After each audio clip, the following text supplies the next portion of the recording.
¿Cómo andan? ¿Qué dicen? Gracias por estar del otro lado. Así arrancamos este miércoles. Los quiero a todos acá. Así que vamos, viniendo, vamos. Hagan algo, chicos. Vamos.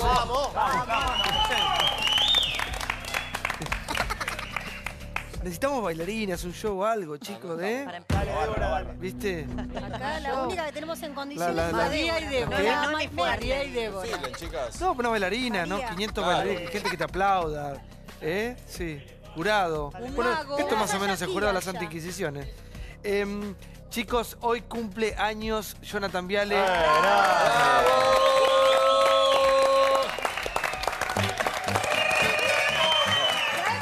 ¿Trajo algo?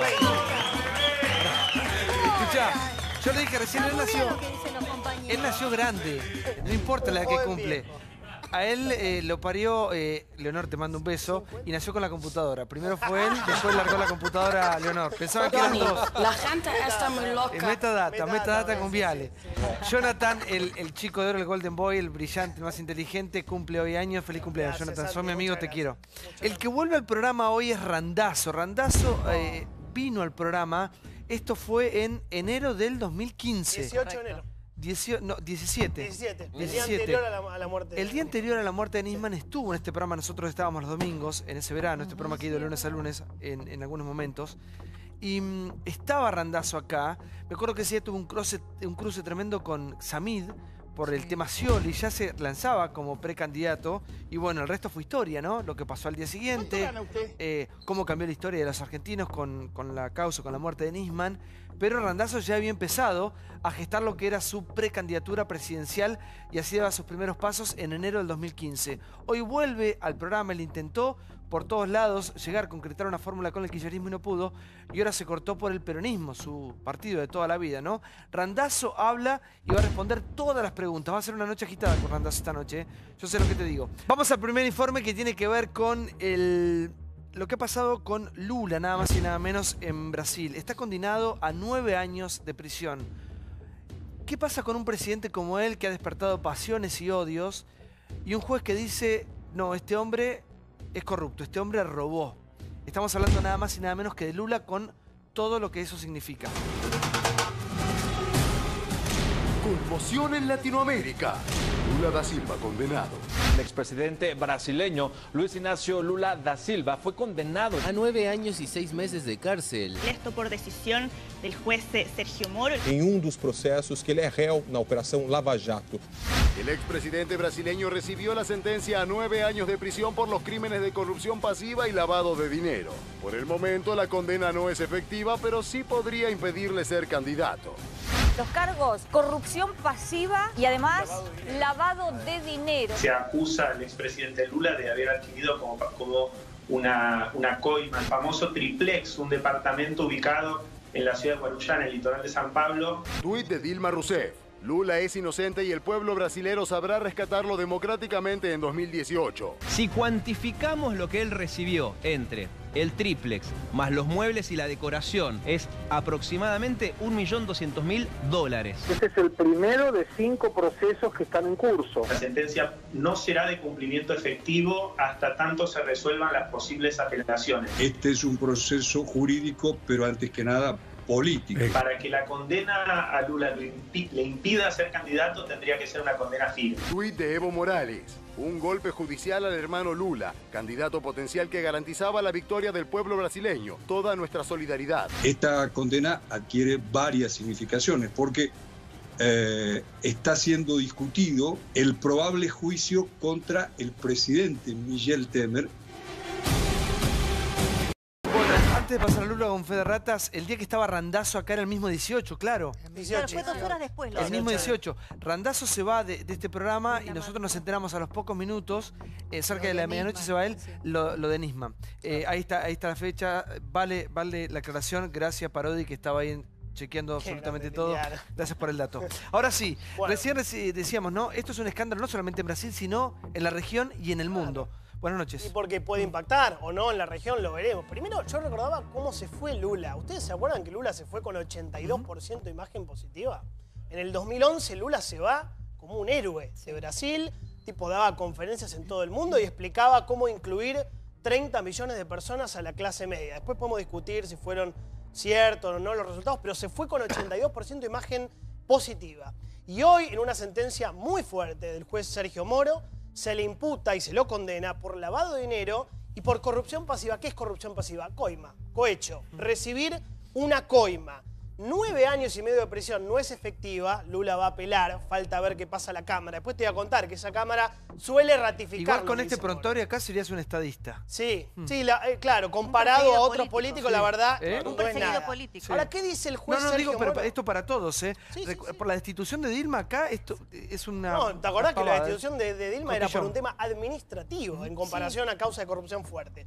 Lo que dice la condena sobre Lula de Sergio Moro es que Lula recibió coimas de una empresa que se llama OAS, una constructora, igual que Odebrecht, pero un poco más chica, y que le regaló un triplex muy lindo, ahí están las fotos, de un poquito más de 200 metros cuadrados, coimas, que en especies daba más de $1 millón, $1.100.000. El dueño de la empresa dijo, sí, yo se lo regalé a Lula y a la mujer, Marisa Leticia, que ya falleció, ¿sí? Está en Guarujá, el departamento, etc. A cambio de este favor, Lula le facilitó mediante Petrobras la contratación millonaria, millonarios contratos, justamente a través del Estado. ¿Puede ser candidato Lula en 2018? Sí. Nos contaba Gustavo Segré. Por ahora sí. Falta la apelación y la Cámara se va a expedir, yo creo, antes de las elecciones del año que viene en Brasil. Chicho, buenas noches. ¿Qué tal? Buenas noches. ¿Esperabas esto? Lo esperaba, me parece que está dentro del contexto de locura que está viviendo Brasil y lo que significó Lula. Lula creo que fue uno de los presidentes más importantes de los últimos 50 años, sin ninguna duda, en toda Latinoamérica. Me parece una condena absurda, me parece que dentro del derecho de un presidente que le regalen un departamento no me parece tan grave, la verdad que no me parece. ¿A cambio de qué? Supongo que a cambio de favores, digo, a ver, si nosotros contáramos toda la plata que recibieron los políticos en la Argentina. Bajamos la persiana, sí. A ver, un departamento de $1 millón es nada, es una moneda. Ahora, obviamente, si nos ponemos con una mirada crítica y todo eso, me parece que parece justo, parece escandaloso.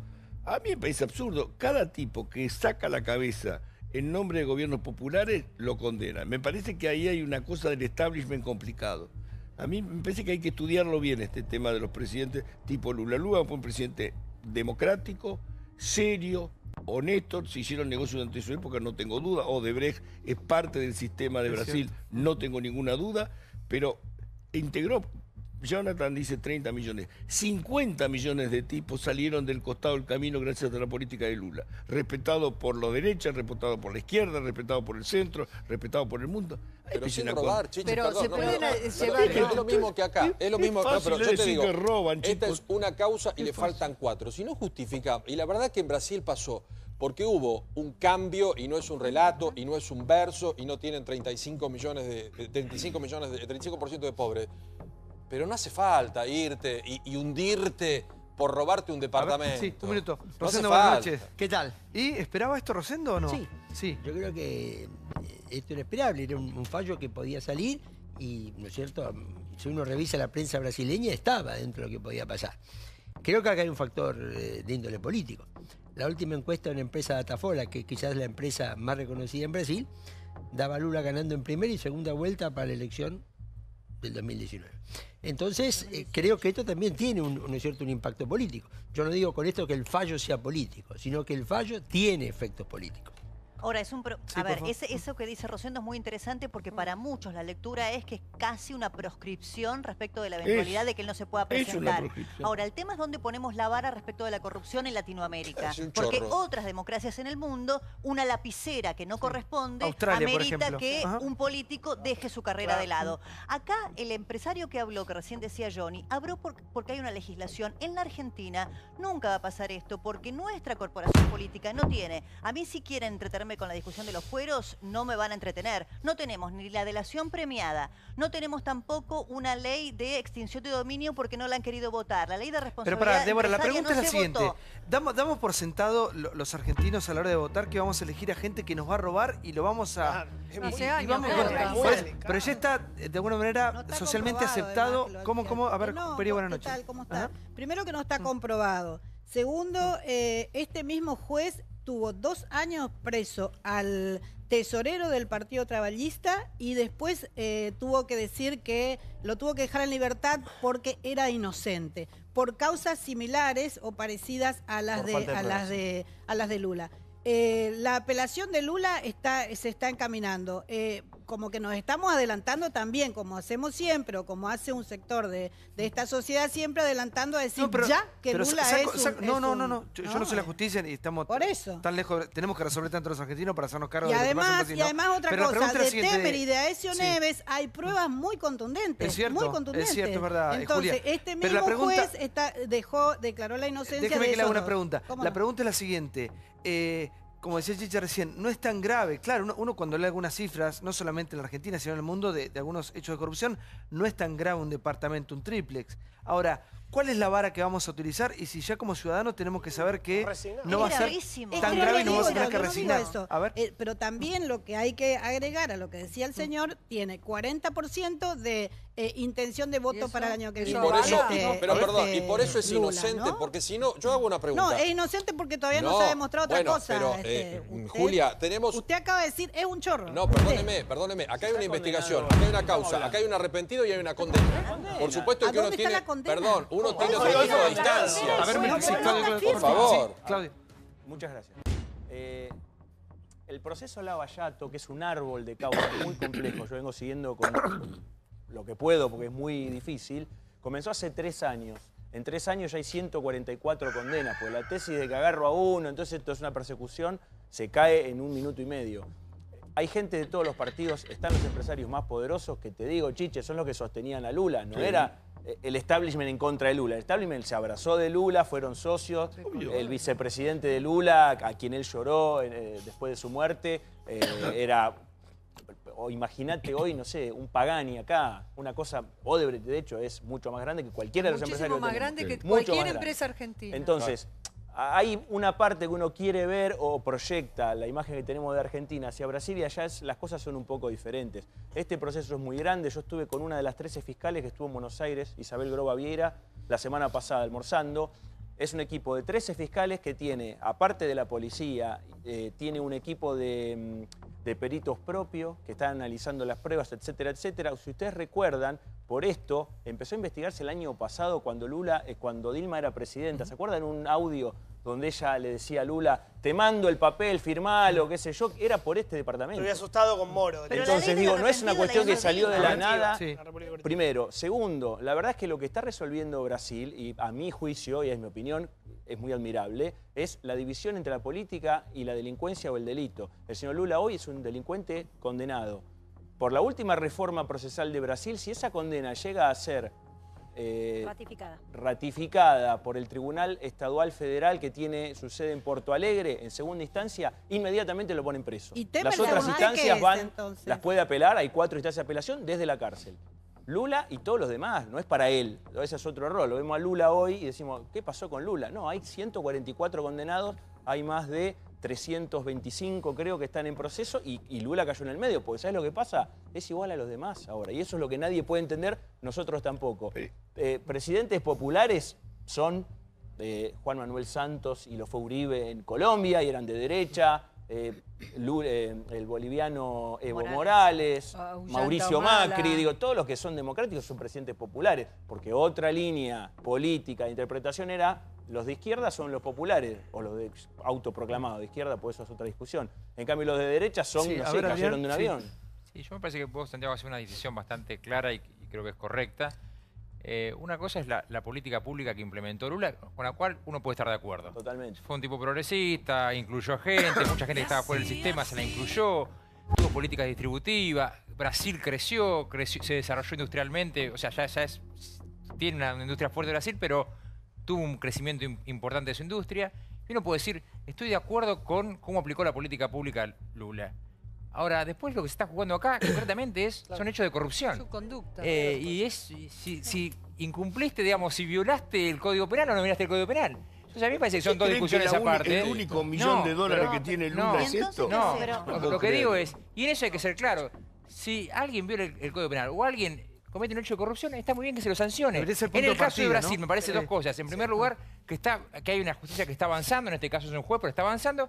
Y además, no es solamente sobre Lula, porque la verdad es que lo que está demostrando en Brasil es que la mayor parte de la dirigencia política estuvo involucrada en hechos de corrupción. Así que es muy saludable lo que está pasando en Brasil respecto de que hay sanciones sobre hechos de corrupción. En la sentencia, una de las frases finales del juez Moro es, no importa cuán alto estés, citando a un politólogo inglés que no recuerdo ahora el nombre, no importa cuán alto estés, siempre la ley va a estar más alto que vos. Y creo que lo que plantea un poco Chiche con su reflexión, la pregunta que vos haces, nos lleva a todos a cuestionarnos ese tema, ¿no? Roba pero hace, lo vamos a seguir bancando mucho tiempo más. O sea, ¿importa o no nos importa? Chiche dice, bueno, al lado de todas las causas que nosotros conocemos, no es nada, es un vuelto $1 millón. Lo cierto es que también la justicia avanza sobre las cosas que puede probar. La política está cruzada por la corrupción. La política está... Bueno, ¿la avalás? Es lo mejor que encontramos hasta ahora. Bueno, pero también la podemos depurar. También ese sistema puede ser depurado con movimientos como estos. La política está bancada por los grandes capitales, la política está bancada por la corrupción, la política está bancada por eso. Desgraciadamente el sistema funciona así. ¿Pero no crees que puede depurarse, Chicha? ¿No crees que puede suceder que...? A ver, en Estados Unidos, para evitar ese tipo de cosas, todo presidente le dan un subsidio de $4 millones para que se vaya de la Casa Blanca a una casa lo suficientemente equivalente a esa casa. Tenga la plata o no tenga la plata. En el caso de Obama le dieron $5 millones, ¿sí? ¿Qué es eso? ¿Un sistema corrupto? Dime, ¿de dónde saca $5 millones para la casa que compró Clinton, para la casa que compra Obama? El Estado se lo da, por eso. Si seguimos la visión que tiene Chiche, estamos como condenados a la corrupción. Yo creo que, digamos, no todos son iguales, ¿no es cierto? En el pasado, no todos son iguales. Yo lo observo, lo hemos visto en el proceso político francés, por ejemplo, ¿no? Un candidato pierde la carrera porque había designado a familiares, ¿correcto? Sí. Macron, 3 ministros recién nombrados tuvieron que dimitir por cuestiones que no son $1 millón, por haber nombrado un pariente. No sé Acá nos quedamos sin gabinete. Me parece que estamos en una crisis global con este tema de corrupción y política. Hablamos de Brasil, hablamos de Estados Unidos, los cuestionamientos que tiene Trump. Me parece que es un momento que hay una crisis global, ¿no es cierto?, en este sentido, sobre el tema de la ética ¿no es cierto?, y la política. Yo lo considero saludable, positivo y necesario. Porque si no, lo que estábamos empezando a ver es que los sistemas políticos se desacreditaban, la representatividad política realmente se debilitaba. Entonces me parece que es un proceso francamente saludable. Ahora, no es solamente Brasil, digo, Francia, Estados Unidos. Ahora, pero ¿el poder corrompe o uno nace chorro? Mirá, yo de joven he conocido presidentes, Ilía, Frondizi, de chico. Alfonsín. Por eso, donde yo no puedo decir todos han sido iguales en la política argentina porque no lo han sido, ¿no es cierto? Porque ese poder es muy tentador, ¿no? Está bien, pero también yo creo que pero no todos han caído, ¿cierto? No, absolutamente no. Yo te digo que no. Ni tampoco creo que todos en América Latina sean lo mismo. Hemos visto un presidente como Mujica. Claro.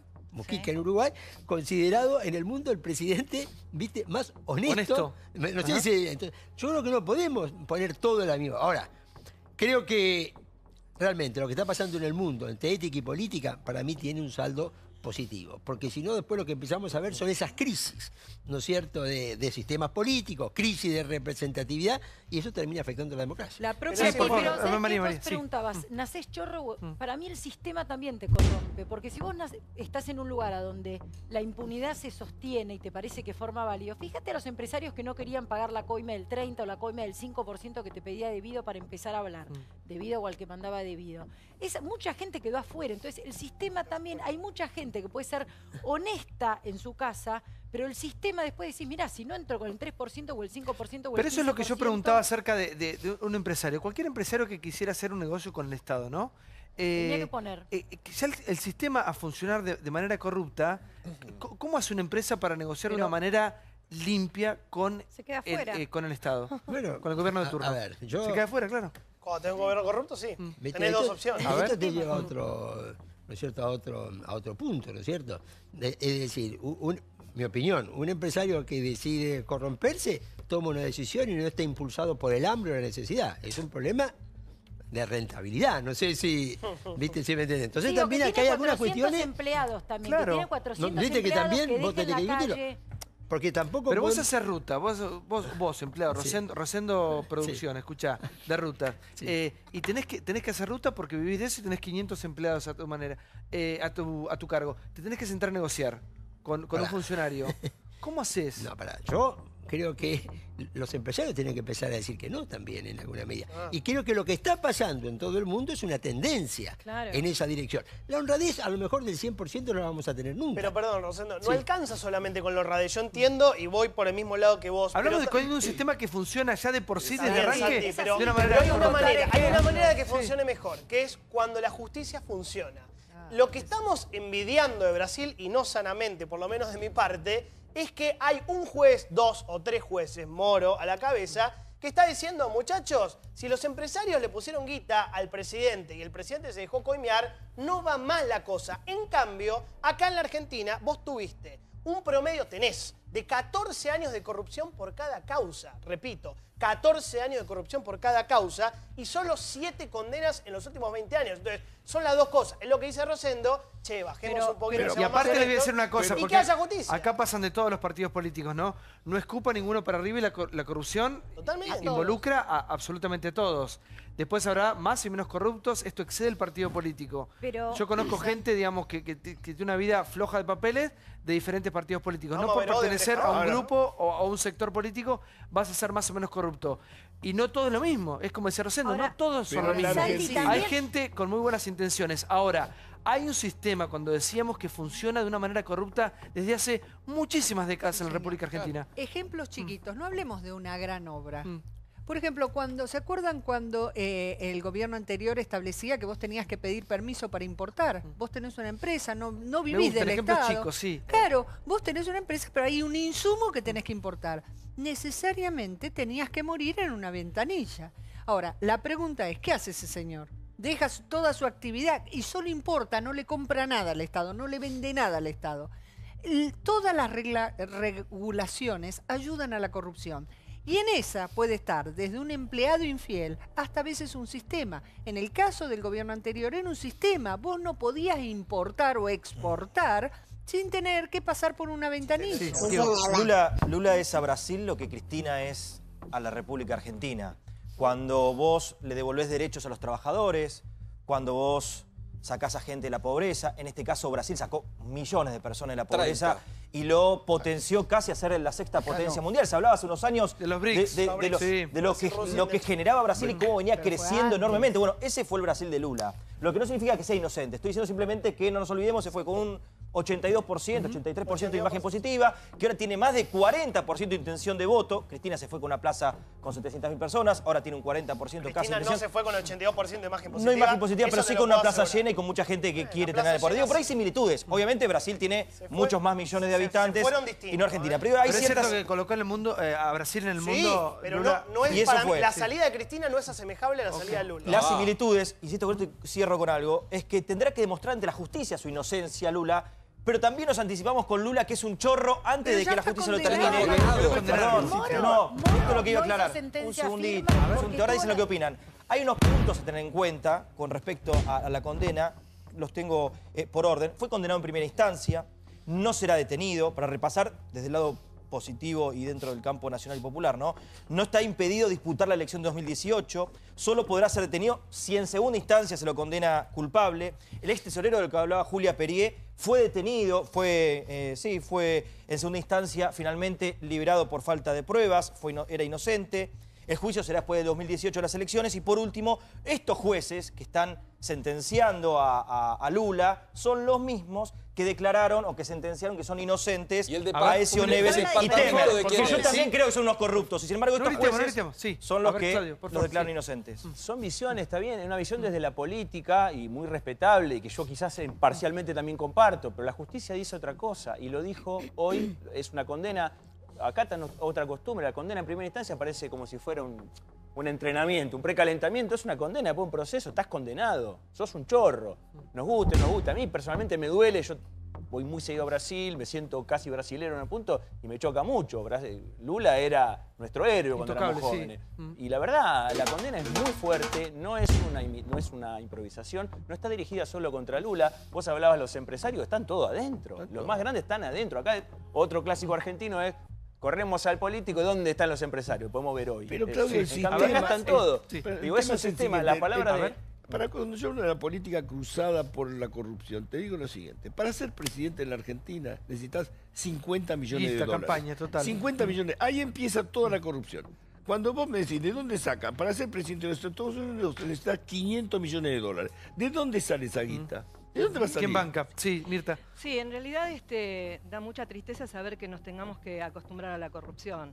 El hecho de que ayude a los pobres o la inclusión no justifica bajo ningún punto de vista actos de corrupción. Acá en Argentina cualquier empleado público, y lo digo como empleada pública desde el año 79, cada vez que uno ingresa a un organismo tiene que firmar dentro del reglamento que no podés recibir ni dádivas ni absolutamente nada, o sea, ni siquiera un paquete de galletitas. Vale decir que desde el empleado más borracho hasta el más alto, que es el presidente de la Nación, nadie puede recibir absolutamente nada. Lo triste es que, teniendo en cuenta que dan cosas, hoy a veces uno escucha a las personas decir, bueno, los otros robaban pero algo nos daban, no nos podemos acostumbrar a eso. Y respondiendo un poco a lo que decía Débora con respecto a la extinción de dominio, en verdad nosotros de diputados salió. ¿Cuál es el problema? Que en el Senado lo viene diciendo Pichetto, esta extinción de dominio, esto de devolver el dinero que se robaron para poder hacer escuelas, para poder hacer hospitales, para poder hacer calles y demás, ¿qué dice? Es lo mismo que aplicar en la dictadura. Y me parece algo que no lo podemos permitir. O sea, no podemos estar aceptando, por eso es que, más allá de que no acepten el tema de que desde un sector de los diputados quisimos renunciar a los fueros, tenemos que aceptar que ningún funcionario público, ningún diputado, ningún senador tiene que estar protegido por ningún fuero. Por somos ciudadanos comunes. Comparar a Lula con Cristina es cuanto menos una aberración, porque Cristina dejó más pobres que los que encontró y Lula dejó 35 millones menos de pobres, 350.000 millones de dólares de reserva en el Banco Central. Hizo el ajuste cuando lo tenía que hacer, que la inflación se le fue al 10, subió las tasas de interés violentamente para bajarla al 6. Es decir, fue el mejor presidente que tuvo Brasil en su historia, indiscutidamente, no dejó obras públicas inconclusas, tuvo causa de corrupción y todo. Pero nos estamos olvidando de un dato. Hay una generación nueva de gente, como estos jueces y estos fiscales, que son muy amigos de la tecnología. Y hay algunos que siguen robando con las técnicas del siglo XX y no saben que hoy la tendencia en el mundo es hasta espiar a cada ciudadano, que hay toda una polémica sobre la invasión del Estado en la vida privada de la gente. Entonces delinquir es muy difícil. Es que es cada vez más la difícil. tecnología no te permite lavar dinero, te permite detectar la corrupción al instante. Entonces cuando sale la figura del arrepentido premiado, enseguida tenés toda la red de datos. Un minuto. Aparte no se puede borrar el pasado. ¿Sabés qué permitió la tecnología en los últimos años? Entrecruzar datos al instante. Y no borrarlos porque quedan en el disco. Entonces ahora es mucho más fácil, Rosendo. Antes eran papeles que se quemaban. Un hecho de corrupción. Lo importante es saber si como sociedad estamos dispuestos a dar esa batalla. Ya, yo creo que se está dando, a lo mejor no ordenadamente. Por eso te digo, hay un cuestionamiento a cómo Trump confunde negocios y política en los Estados Unidos. Lo hemos visto en candidatos derrumbarse en la campaña electoral francesa. Ahora, el tema de Brecht, son 15 países involucrados en los casos de corrupción de Brecht. Son 15 países. Por ejemplo, en Perú tenés 2 presidentes con pedido de captura. Ollanta Humala. Es decir, en Toledo, ¿no es cierto? Y Humala. 2 presidentes con pedido de captura. El expresidente Martinelli de Panamá, por esta causa fue allanada su oficina. El presidente en Colombia, Santos, pidiendo disculpas porque dice, bueno, yo no sabía que mis recaudadores recibían. Esto se está desarrollando, ¿viste? El impacto, ¿no es cierto?, es grande. Ahora, yo creo que esto no tiene ideología. ¿No es cierto? Porque el primer candidato que se cayó en Francia fue el de la derecha, el del Partido Republicano. En Perú, el primer pedido de captura va sobre Toledo, que es un economista, llamémosle así, neoliberal. Y en Brasil, sí, han ido presos empresarios muy importantes, digamos, antes que los políticos. Pero yo creo que este es un proceso que se ha desatado, ¿no es cierto? Yo insisto, yo le veo más de positivo, ¿no es cierto?, que de negativo, y me da la impresión que todo esto va generando que la sociedad quiere levantar el estándar del reclamo ético. Teniendo en cuenta lo que decía recién allá Luis, la tecnología ha avanzado tanto que el otro día hablábamos en la radio de que poco a poco se ha ido perdiendo la intimidad, ¿no? Uno poco a poco va perdiendo la intimidad, ya prácticamente la intimidad es como una palabra que pertenece a otra época. Y este avance de la tecnología también lo que permite es que salte todo mucho más rápido. Estamos en una época que, a todos los políticos que pasan les digo, que va a ser mucho más difícil cometer actos ilícitos, porque se va a hacer prácticamente al instante lo que va a hacer y a dónde va a derivar. Pero en Argentina un fondo. cada vez más fácil cometer actos ilícitos. Santiago, Mira, Santiago, la tecnología avanzará en el mundo. El caso Odebrecht tiene todos los presidentes involucrados que aquí se mencionaron. En el único país que no avanza es en la Argentina y la tecnología funciona en el mundo a nivel global. ¿Por qué? Recién hablaban de las similitudes entre Cristina Pero eso somos y Lula. nosotros en la tecnología. Por Yo te hablo de supuesto, entrecruzar somos datos. nosotros ¿sí? como sociedad porque somos una sociedad que tolera la corrupción. La diferencia fundamental además entre Cristina y Lula es que Lula, cuando se va del poder, logra dejar un sucesor, que en este caso es Dilma. Cristina se va y pierde su movimiento político en las elecciones. Además, las leyes en Brasil, la ley del arrepentido, fue sancionada por la misma Dilma Rousseff. Explícame aquí, vos decías recién que esto no es para patrimonio de ningún partido político. ¿Cómo cualquier político argentino, aún los que gobiernan hoy, van a querer sancionar leyes contra la corrupción si estamos viendo en Brasil que la propia Dilma sancionó una ley que al año y medio la derrocó? No es de ninguno, sino de todos. Sí, por favor, Peri, Julia. No, bueno, a ver, creo que está todo bastante dicho, ¿no? Respecto a lo que sucede con Lula y a lo que sucede con dirigentes de la talla de Lula, ¿no? Ojalá, bueno, lo podamos tener en libertad, ojalá pueda volver a ser presidente, ojalá pueda tener la posibilidad también de apelar y de defenderse. Pero si ¿no? la apelación lo condena, no. Julia, si la apelación lo condenase, ¿no es cierto? Así como hoy tiene una condena No lo en creen. primera instancia. No lo Mire, creen. Menem todavía no tiene sentencia en firme en la Argentina. ¿Usted considera que Menem es inocente? No sé. No sé, le pregunto, porque si no, parece que solamente usted pone en duda las condenas aún judicializadas cuando la ideología es afín a la suya. A mí me parece que Rosendo dijo algo muy importante. La corrupción, el robo, el delito no tiene ideología. Cuando uno comete un delito, sea Igual, del color perdón, político que igual fuere. es entendible. Y Igual damos es muestra con entendible. nuestra práctica que no somos corruptos, que somos Igual Julia, honestos, que es vivimos de entendible nuestro porque trabajo. uno dice bueno. un departamento de $250.000, primero que es una causa y faltan 4. Cuando en la Argentina el señor López, con lo que nos robó, podría haber comprado 36 departamentos Y las de estos. 1.300 propiedades O de la caja López. de ahorro de la señorita Kirchner de $5 millones puede comprar 20. O el señor Báez puede comprarse No, San ya se Pablo, compró, si quiere. 1.300 Entonces se yo comprendo que por ahí para ustedes un departamento de $250.000 casi que hay que darle un premio. Lo ideal es lo que dice Adrián. El gobierno fue fantástico. Nadie lo niega, sacó a la gente de la pobreza, pero no hay que confundir eso Pablo, con si fue o no acá fue Rosendo- corrupto. Son acá cosas Rosendo diferentes. acaba de decir algo muy Sí. importante para mí, y ratifico y sumo lo que dice Débora. Cuando él te dice, robar no tiene ideología, es muy importante y se verifican los hechos de lo que te está diciendo él. ¿Por qué? Porque acá los aportes fueron 438 millones de reales. Esto es lo que puso Odebrecht o Ascamargo Correa, las 9 constructoras grandes de Brasil, a los políticos. ¿Le pusieron guita a Lula y a Dilma? Sí, un montón, 56 millones. ¿Le pusieron plata a Ezio Neves, el que podía haber sido presidente? También. Sí, 52 millones. ¿Le pusieron guita a Marina Silva, También. que nos caía súper bien, de centro izquierda, la que aparecía de abajo? ¿Te acordás? La ecologista. Yo decía, qué bueno, me gusta Marina Silva. 13 millones. ¿Le pusieron plata a los diputados? 255 diputados recibieron donaciones. Y es con lo que de decía acá, Chiche, ¿cómo hacer una entonces, campaña si no? trasciende Sí. la cuestión A ver, ideológica, Chiche, sí. muchacho. Es así, la política está cruzada por la corrupción. Entonces no es una Hasta que persecución a la llega, izquierda. pero hasta El que llega un sistema moro. funciona así. Necesitas plata para hacer política. Tenés dos maneras.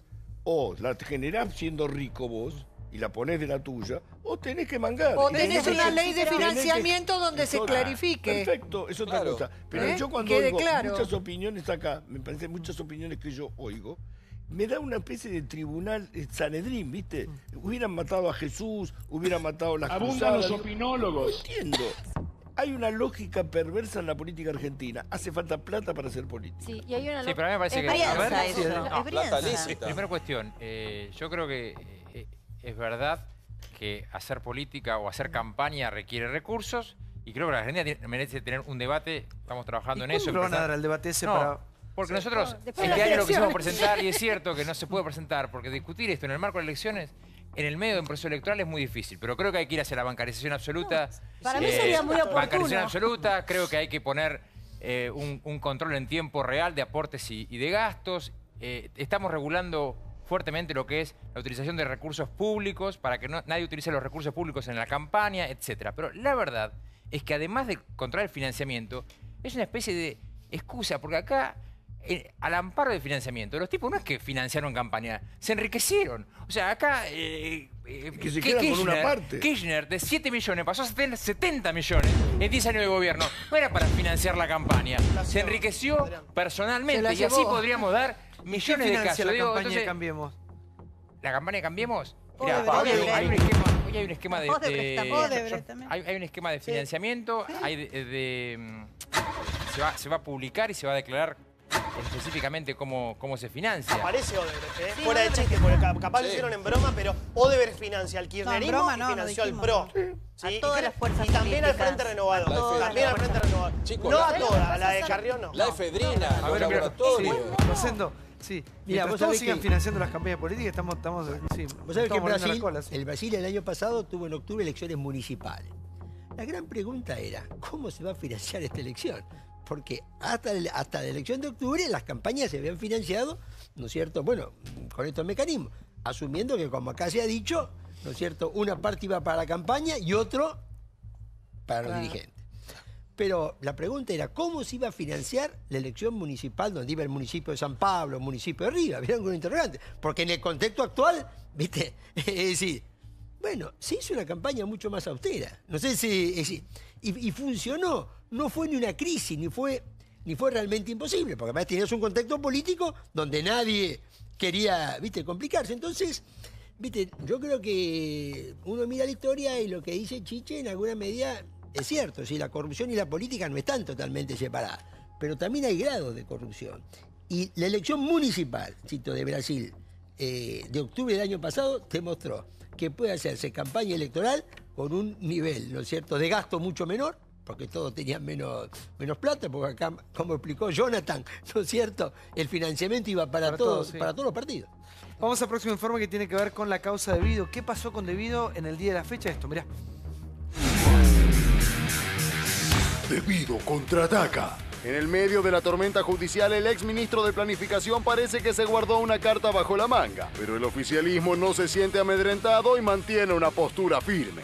Felicito a un fiscal que le intimó en 48 horas a De Vido a decir qué cosas tiene para contar, porque la verdad que si tiene algo para traer, que lo traiga. Usted dijo esto, bueno, si esto fuera así, mayores precisiones por favor. Tenga en cuenta hechos propios que lo pueden llevar a una imputación. La frase fue que el gobierno siga jodiendo y yo voy a dar a conocer las cuentas. Mientras tanto, en el Congreso. Porque yo no quiero trabajar, no quiero ir a estudiar, no me quiero casar, quiero tocar la guitarra todo el día. Después de tantos fuegos artificiales en los medios, el único partido que se quedó en el recinto para tratar el proyecto de desafuero fue el masismo. Mucho ruido, poca sesión. Muchos diputados de Cambiemos y del kirchnerismo que tienen miedo de perder los fueros no entran al recinto a debatir. No hubo quórum para tratar la cuestión de los fueros. Vemos que la idea de renunciar a los fueros no es algo que les interese mucho a los diputados. Pareciera que en eso el kirchnerismo y el macrismo son dos caras de la misma moneda. La semana que viene, Cambiemos va a comenzar a discutir un proyecto para expulsar a Julio De Vido de la Cámara de Diputados. Pensamos que no es digno que el diputado De Vido siga siendo diputado con todas las causas abiertas de indagatoria y de proceso firme que él tiene. Yo creo que él debería de algún modo a lo mejor renunciar o dejar de lado su banca y afrontar los procesos judiciales como una persona a pie. ¿Qué tenemos que esperar nosotros? ¿Que la justicia deje de dormir la siesta? ¿O tenemos que hacer lo que nos permite el artículo 66 de la Constitución? Inhabilidad moral. Eso es lo que es Julio De Vido. Intentar instalar la inhabilidad moral de un diputado para poder echarlo lleva semanas. Lo que quieren es que buena parte de ese tiempo, 2 semanas, estemos discutiendo la habilidad moral de De Vido o no, para no hablar de que no quieren bajar los impuestos a las tarifas de luz, a las tarifas de gas. No quieren que se hable de la economía. Bueno, a ver. Todos están haciendo política con lo mismo, ¿no? De un lado y del otro. Se están peleando por qué proyectito mete cada uno, si el de la inhabilidad moral o si el de desafuero para todos. Si hacen el del desafuero, igualmente ya el juez rechazó el pedido del fiscal, con lo cual también esa discusión en el caso de De Vido no tendría demasiado sustento o no estaría sostenida. Lo que pide el fiscal Rívolo está muy bien, pero por otro lado, De Vido, ¿qué pensás que va a decir en sede judicial? Yo no dije eso. Si es un off, que comenta un periodista, que yo ayer lo leía del diario Clarín, que fue Marcelo Cantón, que escuchó al salir de una reunión de comisión en la Cámara de Diputados. Vamos a explicar bien eso, porque porque un fiscal lo llama porque un periodista escuchó que... Sí. Fue publicado en Clarín una frase que se le adjudica, no sé si fue una frase que se le adjudica a Devido, que se la escucharon los periodistas, no sabemos si Marcelo Cantón o algún otro colega. Lo mismo, pero no fue una declaración pública. No fue una declaración pública.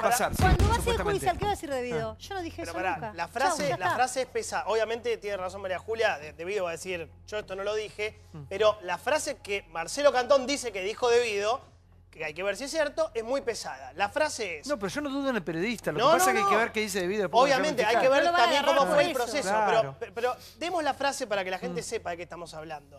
Supuestamente Julio Devido dijo que el gobierno siga jodiendo y yo voy a dar a conocer las cuentas, pero no termina ahí la frase. Después sigue, dice, las de Franco Macri con Ricardo Jaime, Franco Macri, el papá del presidente, con Jaime, y la de Nicolás Caputo con José López. Sigue la frase. El tercer contratista del Estado durante mi gestión fue la familia Macri. ¿Qué hace Carlos Rívolo? Dice, che, pará. Si esto es cierto, un funcionario público no puede retener información de un delito. Muy bien el fiscal. Entonces, actúa de oficio y dice, tenés 48 horas, ya pasaron 24, claro, que fue para fiscal de 11 también, Rívolo, ¿lo A ver, conoce? Rosendo, el día que Devido hable, ¿no? Está bien. Yo de cualquier manera lo que marcaría es que, ¿no es cierto?, se ha concentrado en el fuero, como si dependiera que el juicio avance el fuero o no. Y perfectamente un diputado puede ser, ¿no es cierto?, desaforado, indagado, puede ser procesado y puede ser condenado con el fuero. Es decir, lo que el fuero, ¿no es cierto?, le protege es la libertad personal, incluyendo el allanamiento, pero no que no se lo pueden enjuiciar ni que se puedan presentar pruebas. Claro. Entonces me parece como que se ha creado en la opinión pública la idea que si no le sacan el fuero, no se lo pueden enjuiciar, y esto no es así. Ahora, pero ¿puede llegar a hablar Devido o es parte de una cortina de humo como lo que debe entender Solá? Que dice, hablan ahora de Devido para no hablar de otras cuestiones. Yo te diría que no lo sé. Es decir, las crisis empiezan por error de cálculo. Y en Brasil, cuando empezaba el proceso, también había una idea de que el proceso, de una u otra manera, se iba a contener. Y una vez que el proceso se desató. Explotó. Entonces, estamos en lo que... Esto es lo que yo no lo sé. Te digo, ahora, cuidado que... Acá no es cierto. Yo digo que automáticamente lo que pasó en Brasil pasa en la Argentina. Pero que en este tipo de problemas, si vos me decís, a ver, de acá a la campaña electoral, ¿cuál es para mí el imponderable? El que no podemos calcular es el tema de Brecht. Sí, Chiche, a ver. El punto central de lo debido, lo que dice Rosendo, yo coincido y lo dijimos el primer día, digo, acá no tenés que renunciar a fuero, no tenés que renunciar a nada, si el proceso sigue, el proceso sigue. Ahora, ¿vos tenés duda que Devido, aunque no lo haya dicho, lo piensa y debe saberlo? Digo, ¿cuántos años ha hecho Devido? Digo, ¿estuvo cuánto? A todos nos llegó esa frase por algún lado o por otro, ¿eh? Sí. Pero además, manejaba todo. Yo una vez estuve en el despacho de Devido, ¿sí? Esto es una anécdota que cuento porque hay que ver hasta qué punto, qué significaba Devido. Estuve en el despacho de Devido porque Telan no me pagaba hacía 7 meses una factura. Tenía que pagar el aguinaldo. Me dice, el único que te lo puede hacer pagar es Devido. Lo voy a ver a Devido. Me lo resolvió en 2 minutos. Llamó a Telan, páguenle, se pagó. Eso funcionaba Devido. En los 10 minutos 15 que estuve en el despacho de Devido, llamó Néstor Kirchner no menos de 11 veces. Para las pelotas de fútbol de el equipo de Caleta Olivia, para todo lo llamaba. O sea, Devido manejó todo. Todo, absolutamente todo. Con lo cual debe saber muchas cosas. Y todos los oficialistas le pedían cosas a él, la oposición le pedía cosas, todo el mundo le pedía cosas. ¿Cuál es la única manera que puede...? Bueno, él integró un equipo que fue indisoluble durante 24 años con López, que los puso Kirchner. Kirchner le debe la gobernación a Devido, la gobernación de Santa Cruz, porque cuando él era intendente de Río Gallegos, lo puso a López a cargo de la Secretaría de Viviendas y a Devido de inspector para que recorra todas las ciudades y los pueblos de Santa Cruz para hacer campaña para él. Cuando gana lo pone de ministro de Economía a Devido y López también en un cargo clave. Y ahí se forma un equipo que es inseparable porque ellos tenían el concepto de que para hacer política se necesita mucho dinero y hicieron una organización con la que hicieron mucho dinero, hicieron desaparecer incluso las reservas de Santa Cruz. Sí, pero a ver, por favor, Mirta. Sí, diciendo, escuchándolo a Rosendo Fraga que es cierto, los fueros son para tener proteger la libertad de poder concurrir al recinto, poder tener la libertad de expresión y demás. Pero tomemos en cuenta que cuando fueron a allanar la casa de Debido, no les permitieron pasar y se ampararon los fueros. Entonces está todo trastocado, o sea, los fueros están, se puede investigar, pero evidentemente ningún juez acciona, ningún fiscal acciona porque están amparados ante los jueces. Y lo cierto es que lo que quiero decir que hoy, además de tratar la renuncia de nuestros fueros, que habíamos presentado ante escribano público el compromiso de renunciar, recordemos que en el caso de Nicolás Massot, la semana pasada dijo que la única forma de renunciar a los fueros era presentándose ante la Cámara, cosa que él hizo y hoy no bajó a aprobar el proyecto. No, primera cuestión, me parece lo debido a un típico comportamiento mafioso, ¿no? No me toquen porque hablo. Ojalá que hable y que se hagan todas las investigaciones que se tengan que hacer en la Argentina, caiga quien caiga, del sector público y del sector privado. Cierran las cámaras, igual, el Congreso, el Senado. Primera cuestión. Segunda O sea, cuestión. solamente habló Odebrecht porque estaba apurado por una serie de cuestiones judiciales, por una investigación que lo acorraló y porque había un andamiaje legal que le permitía hablar y mejorar así su situación María Julia, le procesal. bajaron de 20 años a 3.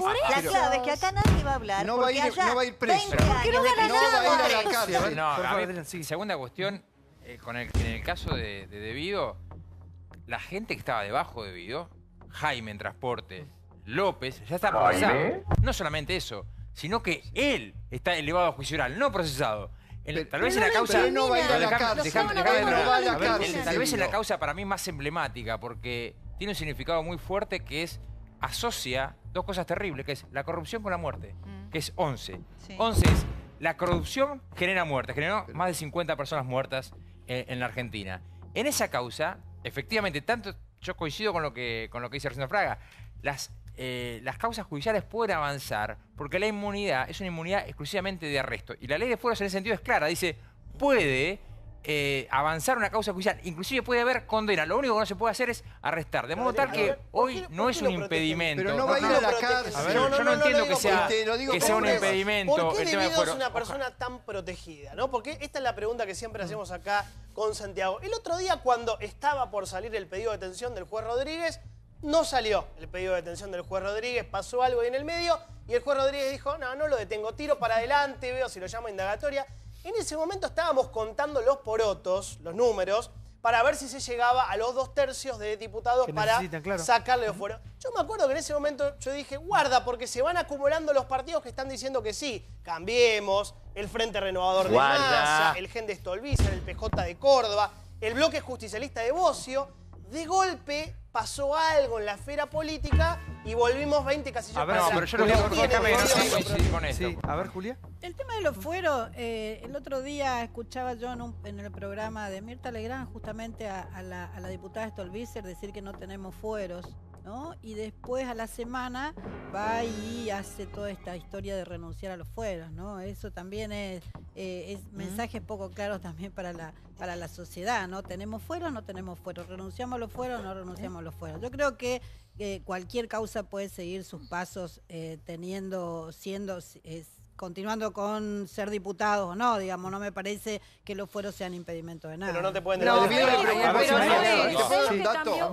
¿sabes lo que cambió el juez Moro? Que a mí me parece que es importantísimo rescatarlo, porque el juez Moro rompió un sistema. Por eso cuando vos, Chiche, decís, bueno, pero todos afán... No, porque se metió en un sistema. Se metió al sistema. Si vos hoy, en lo que está pasando hoy, no atacás el sistema, vas a seguir generando corruptos. Este tipo puso el ojo en los empresarios, en los funcionarios públicos. Pero tenía las herramientas legales para hacerlo. Menos en Temer y en Aecio Neves. No, ¿sabés que este tipo, sabés cómo arrancó Moro, cómo llegó a Odebrecht? Estaba investigando una financiera. Es un juez común y silvestre y humilde que estaba investigando una financiera. Encontró un jeep de Odebrecht y empezó a decir, a ver, voy a seguir un auto. Por eso se llama y Lavallato, empezó a seguir ahí. Y por seguir ese auto, llegó a esto. Y por pedir datos en Estados Unidos que hoy te los dan. El tipo es humilde y te dice, yo tuve suerte, porque yo pedí datos a los bancos de Estados Unidos. ¿A quién te dan? Porque nosotros seguimos... Debido tiene que aguantar 2 años y medio y no va a ir a la cárcel, porque dentro de 2 años y medio cumple 70 años y cualquier cosa que le pase va a cumplir su pena en el domicilio. Esto lo digo para avisar que no haya desencanto porque Debido no vaya a la cárcel. Entonces él está ganando tiempo. Porque ¿Cómo va a ser si la justicia es tan rápida? Yo quiero decir una cosa que me parece también... Primero, respecto a lo que decía Jonathan, me parece... Bueno, por lo menos en mi caso, yo lo denuncié a Devido por escanca, lo denuncié por asociación ilícita en la causa del 2003. Debo de haber hecho 5 causas contra Devido, así que ojalá Devido vaya preso. Además, creo que tiene que ir preso. Lo otro que digo también es esto. Devido no puede ser diputado. Y la verdad, yo les digo... Alguien que tiene que defenderse en 130 causas judiciales puede ejercer su función. ¿Qué me está hablando?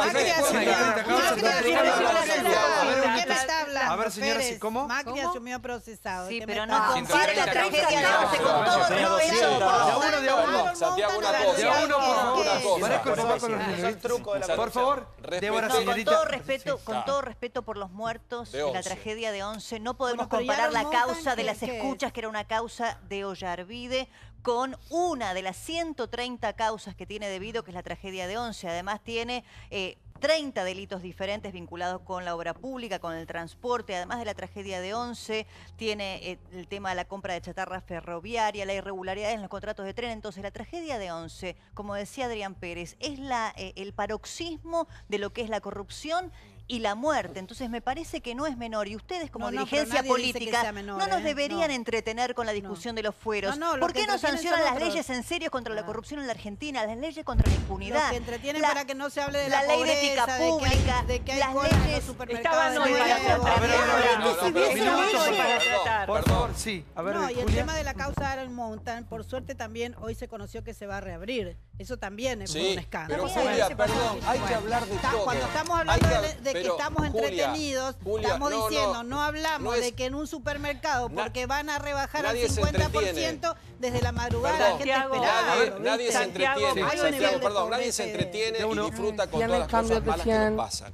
Pero si tenemos una persona, hay 52 muertos en 11, y que nos inventaron que las tarifas eran subsidiadas, porque eran subsidiadas, pero estaban robándose la plata de los subsidios o dándole a los siriglianos o a los asesinos que mataron a la gente de 11, no tenemos que ser tan funcionales.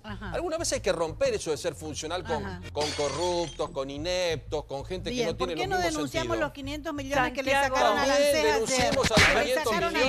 Quiero decirle algo a la diputada. En vivo, un minuto, sí. A ver, por favor. No, porque faltó a la verdad la diputada. Margarita Stolbizer, en el programa de Mirta Legrand, lo que dijo es lo que planteó Rosendo Fraga. O sea, un diputado tiene fueros para la libertad de expresión, pero puede ser procesado. Lo que pasa es que acá la justicia se ampara en esos fueros, o hay una mala interpretación de los fueros, pero nunca la diputada Stolbizer dijo que no tenía fueros. O sea, está faltando a la verdad. No, fue lo por que favor, dijo. ¿qué quiero decir? ¿Cómo lo va, Randazzo? ¿Bien? Muy bien. Buenas noches. Buenas noches. ¿Qué trajo? Todos vienen con esos que le sacan fotos. Yo quiero uno para mí también, uno que me saque fotos. Asesor de prensa. ¿Cómo Usted se llama? tiene más fotógrafos. Community Manager. Usted tiene muchos Usted fotógrafos. no tiene eso, María, ¿no? Una selfie con vos y no querés. Pará. Usted no tiene Community Manager. No, yo tengo alguna amiga, algún amigo que a veces viene. Sacale una. Es que es más barato. Escúchame, sacás una foto y la subís. Voy a ser su Community Manager. Mire usted.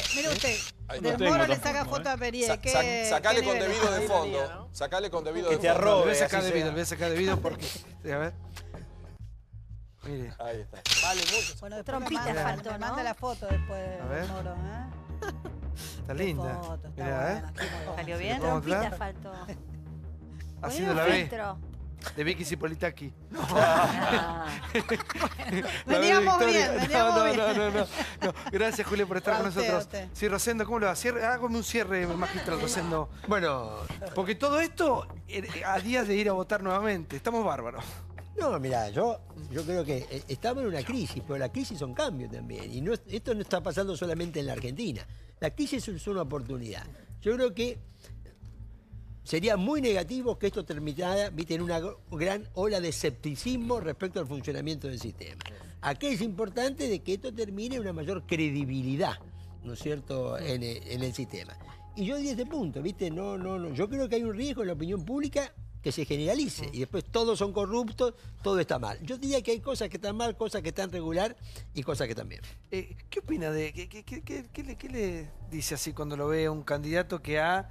Randazzo ha sido, te guste o no, ¿no? Pero ha sido uno de los pocos que ha cumplido con lo que dijo. Él dijo, si no me dan las pasos, si no puedo ser el candidato que quiero ser el presidente de la nación, me bajo. Y se bajó. Todos decíamos, bueno, último momento va a arreglar. No, y no. ¿Es a favor o en contra de eso? No, para mí es a favor. Para mí es a favor. Ahora yo a un candidato como Randazzo le diría, la primera virtud de la política es la constancia. ¿La qué? La constancia. Virtud. Bueno, ¿y cómo lo ve para estas elecciones? Es una elección muy difícil para Randazzo en esta elección. Por eso digo que la gran virtud de la política es la constancia. Así que qué duro eso. Que siga participando. Es duro. Es muy elegante, pero es duro. Bueno, pero escúchame. Si vos mirás a lo largo de las trayectorias políticas, bueno, empecemos por Lula, que estuvimos conversando. Exacto. Guarda, la construcción política, por eso requiere ante todo, ¿no es cierto?, la constancia. Vos me hiciste una pregunta concreta. ¿Esto deja saldo positivo o negativo? Para mí deja saldo positivo para el candidato. Gracias, Rosendo. Gracias a vos. Vamos al siguiente informe. Políticos en campaña. Hoy nos visita Randazzo, está con nosotros para responder absolutamente todo. Mirá.